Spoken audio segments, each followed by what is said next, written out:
Assalomu alaykum. Demak, hozir biz ertalab mentoring sessiyamiz davom etayotgan paytimiz savol chiqib qoldi. Train setda validation bilan test set farqi nima? Sun'iy intellekt AI'da supervised learning degan soha bor. AI'da asosan ko'pchilik qilayotgan narsa supervised learning. U nima degan desa, siz masalan qo'limda nima bor ekan mana. Shu kalitni ko'rsatib turib aytasiz, bu kalit deysiz. Bu yoqda masalan soatni ko'rsatib turib, bu soat deysiz. Shu labellarni ko'rsatganingizdan keyin modelga ana o'shani tanishi yoki mamlaqa detect qilib atrofiga o'sha bounding box qo'yishni o'rgatsa bo'ladi. Bu narsa supervised learning deyiladi. Ya'ni siz labellar berasiz, berayotgan ma'lumotlaringiz nimaligini, aslida nimaligini o'rgatib qo'yasiz modelga. Aniqrog'i ta'minlab berasiz, keyin modelga biz beramiz u narsani. Masalan, mana model ko'r, bu nima deymiz? Model ko'radida buni kalit demasdan, masalan, aytaylik, naushnik der mana shu narsani. Naushnik desa, keyin biz qilishimiz kerak bo'lgan narsa, yo'q, xato qilding. Bu asli kalit edi deb turib, qanchalik xato qilganini topib beramiz o'sha raqam bilan. Keyin undan keyin u raqam bilan orqaga qarab o'rganib oladi modellar. Ya'ni o'sha hosila bor. Biz o'tgan oliy matematikada o'sha hosila orqali chain rule deyiladi. Gradient descent degan algoritmi bor. O'sha bilan sekin orqaga qarab turib o'sha ichkaridagi o'sha nima deydi, layerlar deymiz biz. Neyronlarni update qiladi. Neyron degani asli bitta raqam degani. Ya'ni mana shu piksel sifatida kiradi, buni raqamga o'giradi, u raqamni qaysidir neyron bilan ko'paytiradi, u neyron raqam bo'ladi, weight deyiladi. Undan keyin chiqib oxirida mana bu yerda o'sha aytaylik bizda 10 ta klass bor. Klass degani kalit, naushnik, mashina, telefon, soat degan bir 10 ta obyekt turi. Ana o'shani xato topadi, oxirida o'sha xatoni keyin biz back propagation qilib turib to'g'rilab olamiz. Endi savol, bu yerda model qanaqa ishlayotganini bilishimiz uchun bizga ana o'sha modelni o'rgatdik-ku, o'rgatib bo'ldik, haligi hosila bilan chain rule bilan o'rgatdik-da. Endi bu qanaqa ishlayapti degan savol chiqadi. Ana o'shanda mana bu o'rgatilganda ishlatilmagan ma'lumotlar kerak bo'ladi bizga.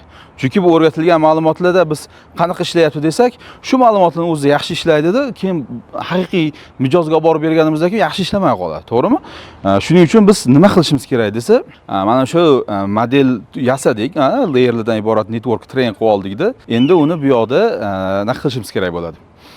Bu yoqda evaluate qilishimiz kerak bo'ladi. Ko'rilmagan, mana shu joyi muhim. Ko'rilmagan ma'lumotlar to'plamidan. Ana o'sha narsani biz test set deymiz. Machine learning demak mana bu train qilingani, o'rgatilgani train set bo'ldi. Endi bu yoqda ko'rilmagan test setda evaluate qilamiz.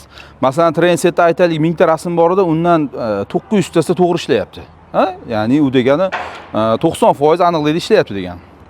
Lekin test setda qildik, ko'rilmagan setda evaluate qilib baholaganimizda 70% ishlayapti. Ya'ni masalan 10 ta rasm bor edi, 7 tasi to'g'ri ishlayapti bu yoqda. Bu haqiqiy modelni aniqligi bo'ladi. Ya'ni demak modelimiz 70% aniqlikda ishlar ekan deyish kerak bo'ladi. Ko'pchilik buni bilmaydi-da, mana bu 90% ishlaydi deb o'ylaydi. Mana shu train setni o'zida ishlagan narsa bilan. Endi biz hozir o'ta oson bo'lgan narsani aytdik. Train qilasizda, test setda evaluate qilasiz dedik. Lekin odatda bir marta train qilinmaydi-ku model. To'g'rimi? Ya'ni modelni har xil yo'llar bilan unisini qilib ko'rasiz, bunisini qilib ko'rasiz, haligi 90% dedik-ku. Mijozlar so'raydi, 95 qilib berasan deydi. U yo'l bilan qilasiz, bu yo'l bilan qilasiz, rosa ko'p modellarni train qilasiz. Bularni o'sha train qilib turib, keyin mana test setda ishlatib qo'ysangiz, yana muammo chiqadi. Nega desa, tavakkaldan mana bu test setda yaxshi ishlaydigan modelni tanlab qo'yishingiz mumkin.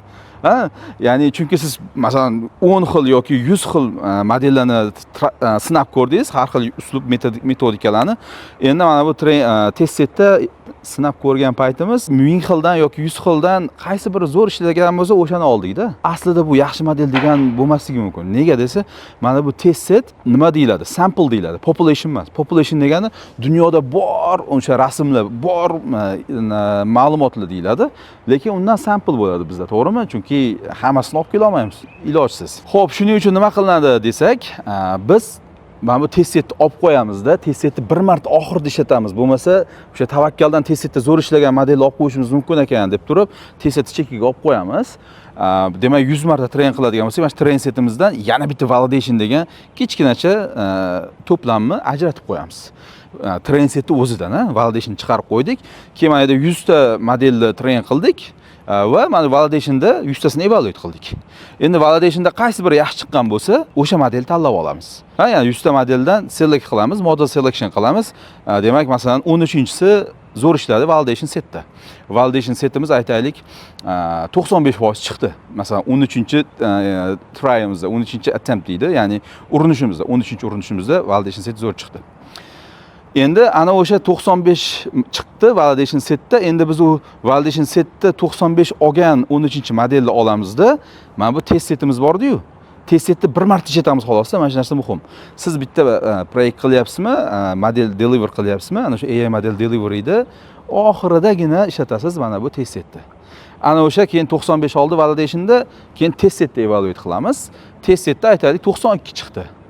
Ana o'sha 92 haqiqiy modelni accuracy'si bo'ladi.